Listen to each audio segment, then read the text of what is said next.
Adoro i brownies, questi dolcetti al cioccolato e nocciole sono una vera bontà. Preparali insieme a me.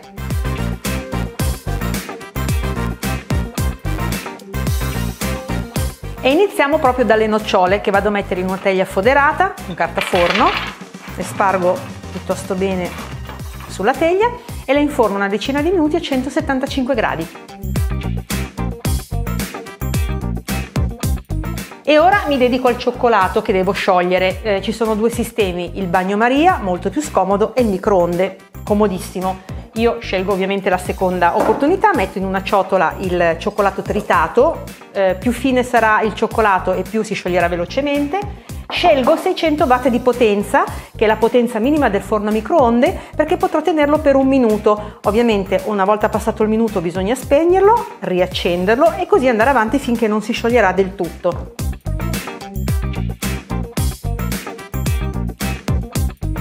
Ed ecco il mio cioccolato dopo 4 minuti, mi raccomando, tra un minuto e l'altro dovete fare la pausa. Sciolto completamente. Ora vado ad aggiungere il burro che scioglierò anch'esso nel microonde, però dandogli sempre a 600 watt 20 secondi alla volta.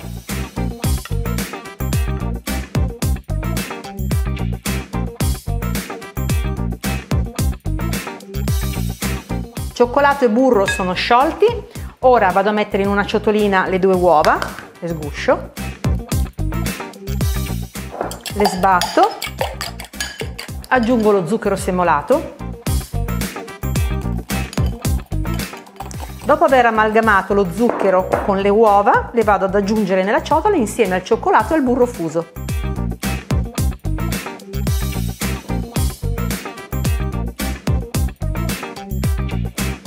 Ed ora al nostro composto dobbiamo aggiungere le parti secche, ovvero la farina, il cacao che vado a mischiare con la farina stessa, il lievito e fondamentale il pizzico di sale che aggiungo già adesso.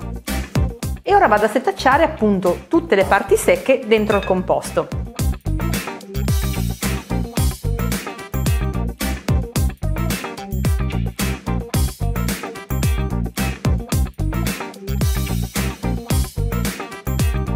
E in ultimo andiamo ad aggiungere le nocciole che ormai si sono raffreddate e che abbiamo tostato in forno.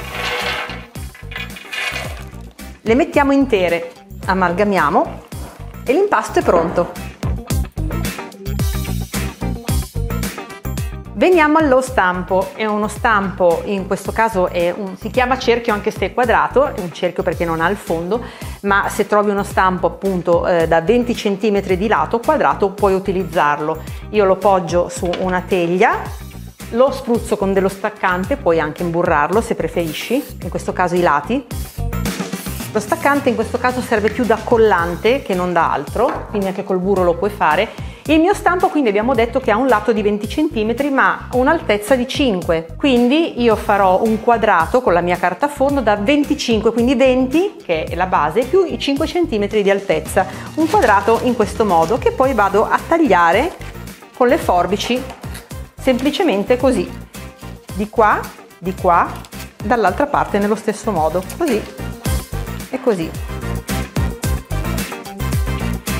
Una volta foderato lo stampo, come vi ho fatto vedere, metto all'interno l'impasto, come vedi piuttosto denso.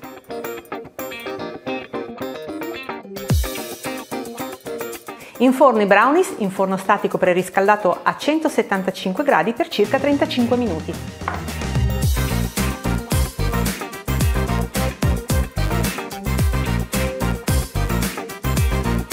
Una volta sfornati i nostri brownies, lasciali intiepidire 10 minuti e poi mettili molto delicatamente su una gratella, molto delicatamente perché si rompono facilmente, mi raccomando, in modo da farli raffreddare completamente. Ora li andiamo a tagliare invece in cubotti.